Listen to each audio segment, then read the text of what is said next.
अस्सलामुअलैकुम नाज़रीन, प्रोग्राम है बजट एक जायज़ा और मैं हूं इमरान सुल्तान। पिछले 365 दिनों में जो आदाफ मुकर्रर किए गए थे पाकिस्तान में लास्ट बजट में, वो कहां तक पूरे हुए और उसके क्या असरात मुख्तलिफ पॉलिसीज़ के हवाले से हम सेक्टोरल जो है जायज़ा मुख्तलिफ प्रोग्राम्स में ले रहे हैं। और आज के प्रोग्राम में हम डिस्कस करेंगे पाकिस्तान की सनती कारकर्दगी के हवाले से जो इंडस्ट्रियल ग्रोथ हमारी रही, उसकी क्या कारकर्दगी रही। आज के प्रोग्राम में हम ये तमाम चीज़ें आपके साथ डिस्कस करेंगे, क्योंकि पाकिस्तान 21 करोड़ की आबादी और तमाम तर वसाइल और कुदरती वसाइल होने के बावजूद भी होना तो ये चाहिए था कि पाकिस्तान एक इंडस्ट्रियल स्टेट बनता, लेकिन अनफॉर्चुनेटली पाकिस्तान एक ट्रेडिंग स्टेट बनकर रह गया। पाकिस्तान 70 सालों बाद भी हम देखते हैं कि बदकिस्मती से पाकिस्तान जो है वो अभी भी तरक्की पजीर ममालिक की फहरिस्त में शामिल है।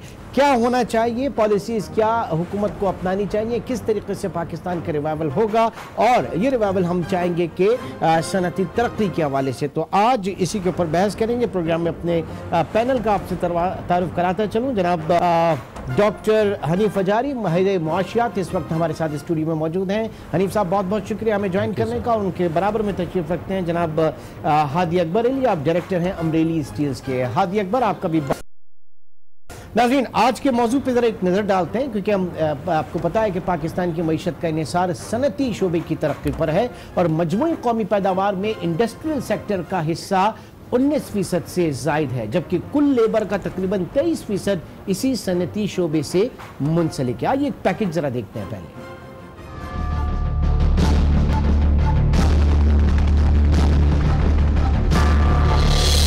टेक्सटाइल, फूड प्रोसेसिंग, आलाते जर्राही, सीमेंट, फार्मा, शुगर, तामीरात और फर्टिलाइजर अहम इंडस्ट्रीज हैं जो मुल्क की तरक्की में अहम किरदार अदा कर रही हैं। इसके बावजूद सनती शोबे के लिए हुकूमती सरपरस्ती न होने के बराबर है। अमन व अमान की अबतर सूरत हाल, कम शरह सूद के बावजूद निजी शोबे की कर्जगिरी में कमी, महंगी बिजली और गैस की अदम दस्तियाबी और पानी की किल्लत ने सनत की तरक्की को सबसे ज्यादा मुतासर किया। साथ ही IMF की डीवैल्यूएशन जैसी कड़ी शराइत ने भी कारोबारी लागत बढ़ा दी।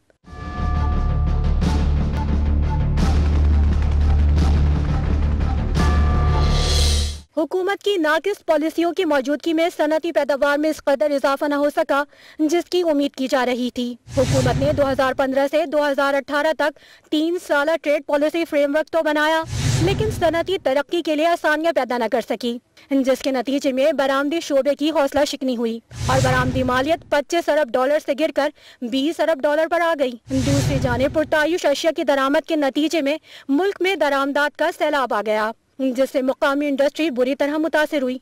ताहम रवा माली साल की पहली शिशमाही के दौरान सनती शोबे की तरक्की की शरह 5.5% रही। युसरा मुजम्मिल, आज न्यूज़, कराची।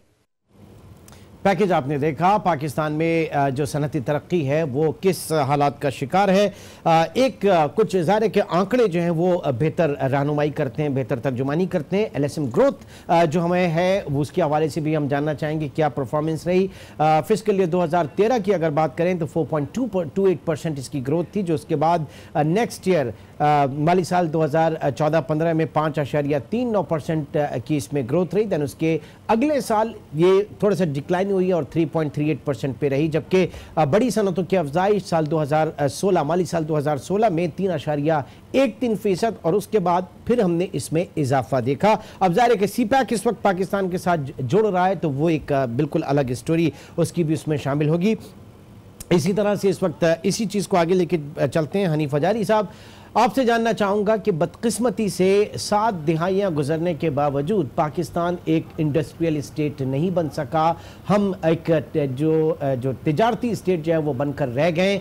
सनती बूम पाकिस्तान में आना चाहिए था। 21 करोड़ की आबादी है, तमाम तर कुदरती वसाइल आपके पास मौजूद हैं, लेकिन ऐसा हो नहीं सका। अभी भी हम तरक्की पजीर ममालिक में। जी हनीफ साहब। जी, मैं थोड़ा सा स्टार्ट करता हूँ। सितंबर 2017 में ग्लोबल कॉम्पिटिटिव इंडेक्स आया, जिसमें ये नैरेट किया गया कि पाकिस्तान अमंग द 138 कंट्रीज़ थे, इसमें से 122 नंबर पर आया। अगर इतराफ़ की कंट्रीज़ को देखा जाए तो बांग्लादेश 42, इंडिया 41, श्रीलंका 57। पाकिस्तान इतना पीछे क्यों आया? उन्होंने 5 रीज़न दिए पाकिस्तान के पीछे आने। सबसे पहले तो ये कि इस रीजन में कॉर्पोरेट के ऊपर पाकिस्तान का सबसे ज़्यादा टैक्स रेट है। अगर मैं इसको जमा वर्कर्स वेलफेयर फंड और वर्कर्स प्रॉफिट पार्टिसिपेशन फंड और सुपर टैक्स तो ये 42% बनता है। इसके बाद उन्होंने कहा कि पाकिस्तान में इलेक्ट्रिसिटी और इंफ्रास्ट्रक्चर की बहुत बड़ी कमी है। तीसरा उन्होंने बताया कि पाकिस्तान की बॉर्डर्स पे कंट्रोल नहीं है, अफ़गान ट्रेड पाकिस्तान को बहुत ज़्यादा नुकसान पहुंचा रहा है और उसको हमने कर्व करने नहीं की। और सबसे टॉप पे ये है कि सर हमारे मुल्क के अंदर करप्शन इतनी पीक पे है, उस रिपोर्ट ने लिखा। अब आप इस चीज़ों को देखते हुए मैं थोड़ा सा ये कहना चाहूँगा कि अगर गवर्नमेंट 15 दिन ठहर जाती और ये जो सैलरी के इंसेंटिव दिए ये अगर 27 तारीख को बजट में दे देती तो हम ये भी तो देख सकते हैं ना कि ये 90 बिलियन की जो कॉस्ट आ रही है वो कहाँ आएगी। पाकिस्तान इस वक्त पूरे एशिया रीजन में वो कंट्री है जो पॉपुलेशन का 0.61% टैक्स दे और वो भी 1,261 मिलियन लोग हैं। इसके अंदर अब जब ये टैक्स की मराद का जो ऐलान किया तो 5,29,000 टैक्स बात सारी है कि ये इतना बड़ा जो गड़ा है 90 बिलियन का, ये कैसे भरेगा, ये कौन भरेगा? इसकी अभी हम इस बजट में देखेंगे, लेकिन सर 2 तरीके से आप देख सकते हैं। जरा अब तक जो आपने गुफ्तगू की स्पेशली कॉर्पोरेट टैक्स के हवाले से, हादी अकबर से भी मैं इस पर बात करना चाहूंगा। हादी, कितना मुश्किल है पाकिस्तान में इस वक्त सनतें लगाना और जो लगे हैं उनको चलाना? Imran, thank you. इमरान, आजकल जो इंडस्ट्री है पाकिस्तान में, उसको जो टैक्स बर्डन है वो, जैसे हनीफा ने भी कहा, वो बहुत ज़्यादा है इंडस्ट्री के ऊपर। और इसीलिए जब भी इंडस्ट्री की बात आती है और कम्पिटिटिवनेस की बात आती है तो ये कहा जाता है कि cost of doing business is very high. और उसमें जो ऑब्वियसली जैसे हनीफा ने कहा कि इलेक्ट्रिसिटी की भी हाई कॉस्ट है और in fact in the region Pakistan is one of the highest cost of electricity. But उसके अलावा टैक्स भी एक बहुत इंपॉर्टेंट फैक्टर है। और ये जब जैसी टैक्सेस बढ़ती जाती है, जो लोग टैक्स दे रहे हैं और उसके ऊपर टैक्स बढ़ाते जाते हैं, तो फिर हम ग्लोबल कंपेटिटिवनेस में भी पीछे हटते जाते हैं। और फिर जब एक्सपोर्ट की बात आती है कि जी, जो जैसे आपने मेंशन किया कि जो डेफिसिट है उसको कैसे पूरा किया जाए, तो फिर हमारी इस डेफिसिट एक्सपोर्टिंग नेशन बन के इस डेफिसिट को पूरा कर पाए। जरा देखते हैं ना एक्सपोर्ट में हमारी क्या सूरत हाल रही, क्योंकि ओवरऑल जो टोटल एक्सपोर्ट्स हम देख रहे हैं पिछले 5 साल में 24 अरब 80 करोड़ जो कि FY13 में थी, उसके बाद 25 करोड़ जो है वो देखी गई, 25 अरब डॉलर जो है FY14 में, हनीफ साहब। और बड़ा उस पर हुकूमत ने क्रेडिट भी लिया था कि जनाब 25 बिलियन डॉलर्स का जो है हमने एक माइलस्टोन और लैंडमार्क हमने जो है वो अचीव किया। और उसके बाद 2015 में हम देखते हैं कि 24 अरब डॉलर, देन उसके बाद मजीद 21 अरब डॉलर और मजीद गिर जाती है 21 अरब डॉलर से भी कम। और इस मरतबा तो और भी बहुत कम हमारी एक्सपोर्ट हो गई। दो के इस वक्त हम जो टेक्सटाइल के हवाले से जो है कुछ यूरोपियन जो मार्केट्स हैं उसमें कंसेशन भी हमारे पास मौजूद है। ये हनीफ साहब, क्या फ़ायदा हुआ हमारी एक्सपोर्ट्स जो है, ये तो बिल्कुल भी पनप नहीं पा रही इस वक्त।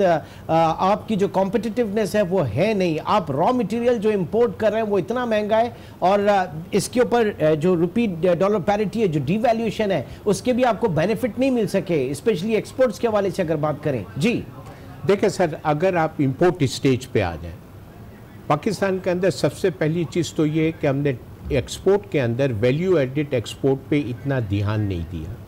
हम रॉ एक्सपोर्ट कर रहे हैं जिसकी प्राइसेस दुनिया भर में फ्लक्चुएट करती गई और नेगेटिव आस्पेक्ट पे चली गई।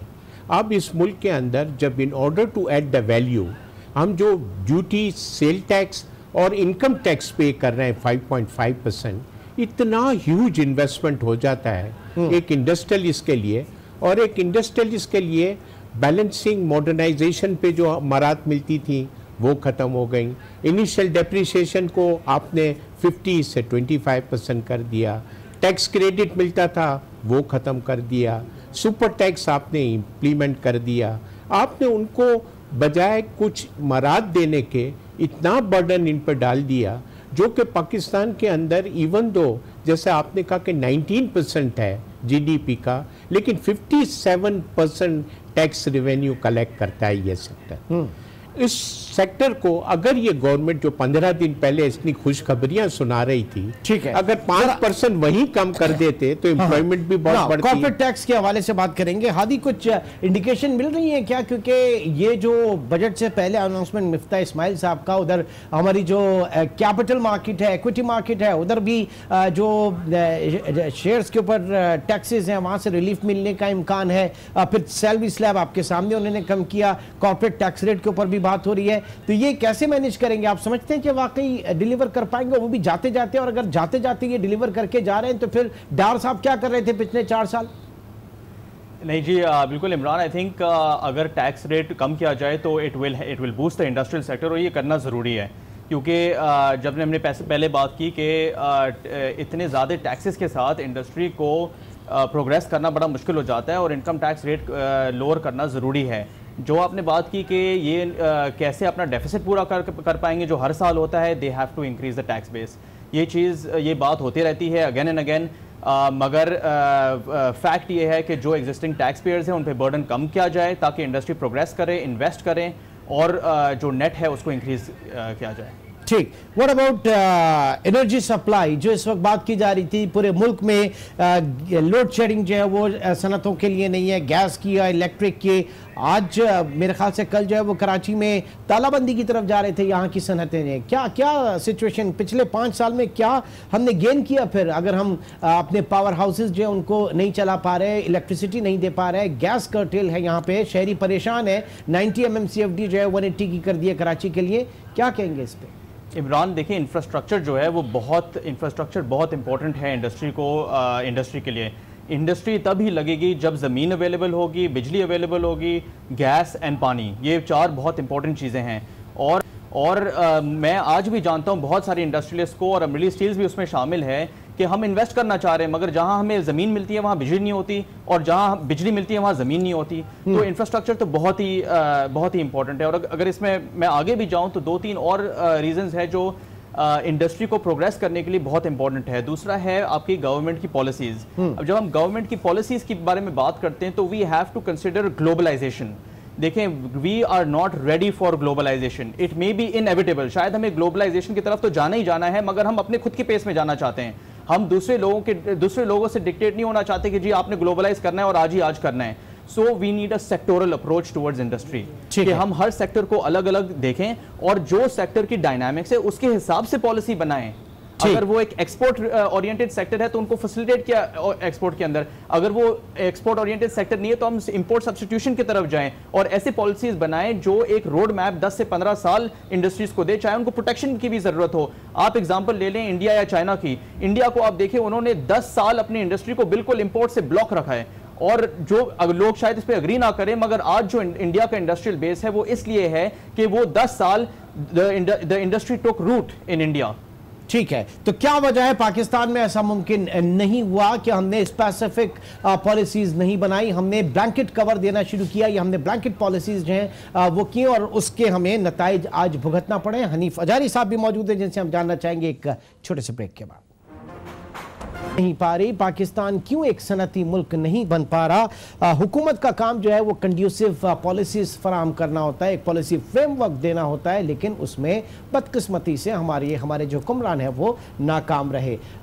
इस वक्त स्टूडियो में हमारे साथ मौजूद हैं डॉक्टर हनीफ अजारी साहब, उनके साथ तशरीफ रखते हैं हादी अकबर अली साहब जो कि डायरेक्टर हैं अमरेली स्टील के, और हमें अब ज्वाइन किया है इंजीनियर एम ए जब्बार ने जो कि चेयरमैन है पाकिस्तान स्टील मिल्स के। जब्बार साहब, आपको भी बहुत बहुत शुक्रिया इस डिस्कशन में ज्वाइन करने का। पाकिस्तान में सनती तरक्की हम नहीं कर पाए, बजाय इसके कि हम एक सनती मुल्क बनते, एक पाकिस्तान एक इंडस्ट्रियल स्टेट बनता, पाकिस्तान एक ट्रेडिंग स्टेट बनकर रह गया है। क्या ऑब्जर्वेशन है आपकी, क्या कहेंगे आप इस पे? देखें जी, एक आपके एक्सपेक्टेशंस को मीट करने के लिए let me come to the target immediately. सबसे बड़ी बात ये होती है कि इंडस्ट्रियल ग्रोथ जो है वो सप्लाई साइड और उसके अगेंस्ट में जो डिमांड मैनेजमेंट है उनको जो है वो मिलाकर बनती है।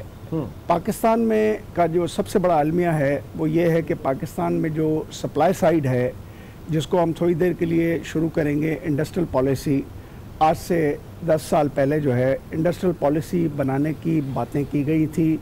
I was also member of the task force, और एक जिसको कहना चाहिए कि एक किताब कि किस तरीके से जो है इस सप्लाई साइड के अगेंस्ट में डिमांड्स जो है वो जनरेट होंगी थ्रू फिस्कल और थ्रू मॉनेटरी, क्योंकि ये चीज़ें हैं आपके डिमांड साइड पे।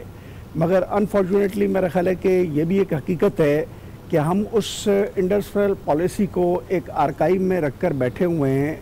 ज़रूरत इस बात की है कि उसको देखा जाए। मगर थोड़ी देर के लिए हम जल्दी से वापस आते हैं, क्योंकि इस वक्त हम एक नए बजट के दौरानिए में जा रहे हैं, तो फौरी तौर पे मेरा ख्याल है कि ये इस्लाह शायद मुमकिन ना हो कि इंडस्ट्रियल पॉलिसी का वो टेक्स्ट या ड्राफ्ट देखा जाए, उसको अपडेट किया जाए global needs, domestic needs, regional needs के हवाले से। मगर हम इस बजट को देखें कि आखिर इस बजट में हमारी क्या डिज़ायर्स होनी चाहिए फॉर इंडस्ट्रियल ग्रोथ। ये भी एक हकीकत है कि मेरा ख्याल है कि पाकिस्तान जो है वो एक डी इंडस्ट्रियलाइजेशन के फेज से सिंस 2007 से गुजर रहा है। पाकिस्तान में जो वैल्यू एडेड मैन्युफैक्चरिंग है उसका शेयर 18.5 से गिरकर अब 13.0102 मुस्तनद आ रहा है कि 04 तक भी जा रहा है। ठीक है, तो ऑन एन एवरेज हम देख रहे हैं कि हम 0.5% ऑफ द GDP जो है वो डी इंडस्ट्रियलाइज होते रहे हैं। मेरा ख्याल है कि इसको हमें किसी तरीके रोकने की ज़रूरत है, इसको हमें अरेस्ट करने की ज़रूरत है। उनको तो बजट में क्या देखना चाहेंगे सर? बजट में क्या देखना चाहेंगे? फिर बजट में क्या देखना चाहेंगे? ऑर्डर टू ब्रिंग इन एक लार्जर यानी middle class, in order to bring in the purchasing power of the people, so that हम उस ऑब्जेक्टिव्स को जो डेवलपिंग इकोनॉमीज में होता है कि हम इन्फ्लेशन को कंट्रोल करते हुए पॉवर्टी को भी रिड्यूस करें। अब ये क्या होना चाहिए?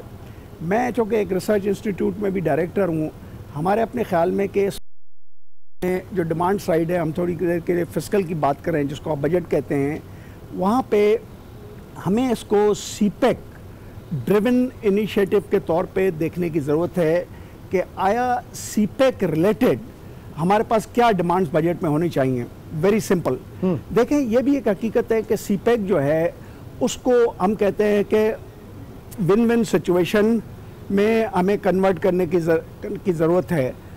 मेरा ख्याल है कि उस विन विन को कन्वर्ट करने के लिए हमें जो है इस बजट में डिमांड मैनेजमेंट को पॉलिसी सपोर्ट के साथ दो चीज़ों के ऊपर काम करने की ज़रूरत है।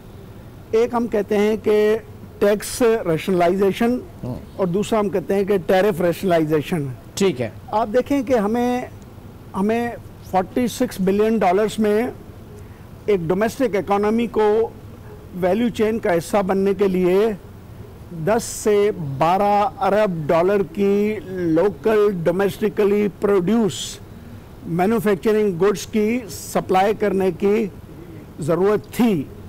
अब ऐसा क्यों नहीं हुआ? NA standing committee, senate standing committees में हम गए और वहाँ पे हमारे ख्याल में कि यही फिगर्स जो है उन्होंने भी एक्सेप्ट की कि 10 से 12 बिलियन डॉलर्स की डोमेस्टिक मैन्युफैक्चर्ड इंडस्ट्रियल मर्चेंडाइज जो है वो सीपेक प्रोजेक्ट्स में जाना चाहिए। मगर पॉलिसीज़ में क्या मिस्टेक्स हुई हैं?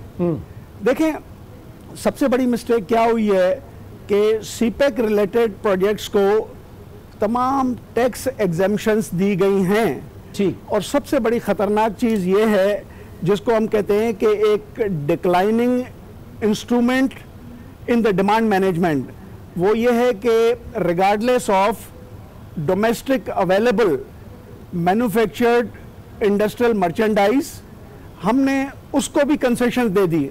ठीक है, इसको आपके पॉइंट को यहाँ पे मैं रोकता हूँ और हनीफ अजारी साहब से हम बात करना चाहेंगे। अजारी साहब हैं कि सीपेक में जो कंसेशंस दिए जा रहे हैं वो एग्जिस्टिंग इंडस्ट्रीज के लिए एक बिग थ्रेट होंगे।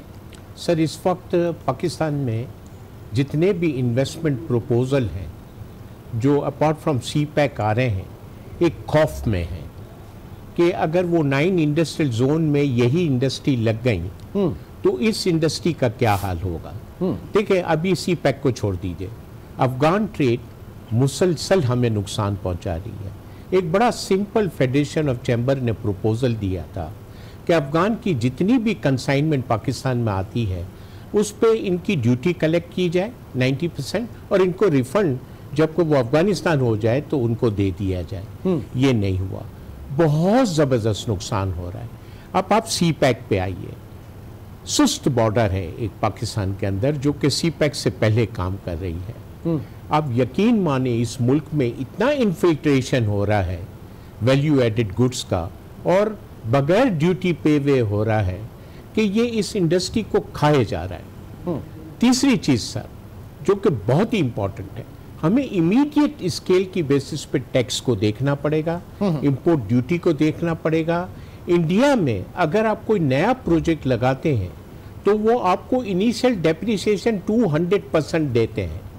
हमने 25 कर दिया, अभी इसको मिलने की ज़रूरत है। अब इस गवर्नमेंट के पास कितनी इंस्पायरेशन है कि ऐसे कोई मेजर्स आएंगे।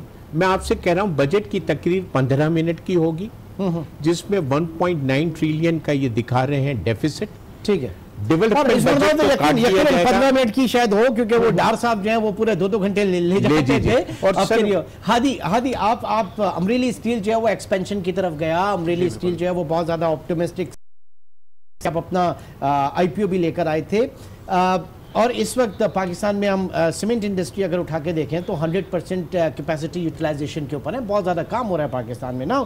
जो एग्जिस्टिंग इंडस्ट्री है, क्या सीपैक से उसको कोई थ्रेट है, स्पेशली जो कंसेशंस इकोनॉमिक जोन के हवाले से बात की जा रही है? लोकल इंडस्ट्री को जो थ्रेट आता है सीपैक से वो जब आता है जब गवर्नमेंट कोई कंसेशंस देती हैं, या तो कोई एरिया के अंदर या कोई चाइनीज़ कॉन्ट्रैक्टर या चाइनीज़ कंपनी को। मगर अगर हकीकत में देखा जाए तो येस एग्जाम्पशंस दी गई हैं और वो इंडस्ट्री उसके बहुत खिलाफ है, मगर अक्रॉस द बोर्ड एग्जाम्पशंस नहीं दी गई है। इनफैक्ट बहुत सारी सीपैक प्रोजेक्ट्स ऐसे हैं जो लोकल इंडस्ट्री से खरीद रहे हैं और लोकल इंडस्ट्री को फ़ायदा हो रहा है।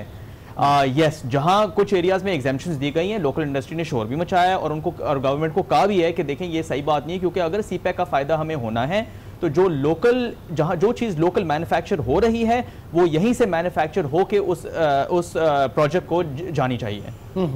तो मैं ये समझता हूँ कि और सीपैक को अगर हमें आगे लेके जाने, देखिए सीपैक एक बहुत बड़ी अपॉर्चुनिटी है पाकिस्तान के लिए, मगर इस अपॉर्चुनिटी को हमें ग्रैब करना है, हमारे ऊपर है, ये हमारा इनिशिएटिव है। जो है जाहिर है कि चीन का एक मुफाद है, जाहिर है वन बेल्ट वन रूट का जो है, लेकिन हमें अपने स्टेक्स को देखना है कि कहां तक वो कोई कॉम्प्रोमाइज नहीं हो। लेकिन थोड़ा सा एक कहूंगा एफटीए के दायरे में, क्योंकि चाहे सीपैक की कोई भी मराहत हो वो घूमेंगी एफटीए के दायरे। ठीक है, और पिछले 4 महीने से दोनों कंट्रीज के दरमियान कोई कंसेंसस नहीं हो सका ओवर एफटीए। और अगर ये रहा तो आप समझ लें कि लोकल इंडस्ट्री तरक्की नहीं करेगी। और आपने वेलकम बैक। इस वक्त प्रोग्राम में भी और प्रोग्राम के बीच में भी जो बात हो रही थी डॉलर को लेके, ज़ाहिर है कि डॉलर जो है वो इस वक्त जो डार साहब हैं उन्होंने 105 पे रोके रखा था और आज मिफ्ता साहब जो उनके दौर में 117 साढ़े 17 रुपए के ऊपर पहुंच गया। एम ए जब्बार साहब, क्या एक पॉलिसी डिफरेंस जो है वो डार साहब जब तक रहे उन्होंने डॉलर को खींच के रखा, रोक के रखा, इस पे बहस की जा सकती है कि वो नहीं था, वो पास ऑन करना चाहिए था, लेकिन अब जो है 117 के ऊपर पहुंच गया। आप क्या देख रहे हैं आगे चल के, कितना डिवैल्यूएशन और कितनी करेंसी में देखी जा रही है, क्योंकि अल्टीमेटली जाना तो पड़ेगा आपको आईएमएफ के पास और ये शायद उसी की तैयारी है। जी देखें जी, मेरे अपने ख्याल में कि डार साहब की जो सोच थी वो डॉक्टर इशरत अजीज की तरह थी। अब डॉक्टर इशरत और डार साहब की सोच के मतलब आपने दो मिला दिए, डॉक्टर इशरत हुसैन को मिला दिया और शौकत अजीज को मिला दिया, तो क्या मैं इसको मिलावा समझूं या अलग अलग समझूं? नहीं, हमारे सेंट्रल बैंक के जो चीफ थे डॉक्टर इशरत हुसैन, ठीक है ना, आपकी शौकत अजीज उस जमाने में हमारे एफएम थे।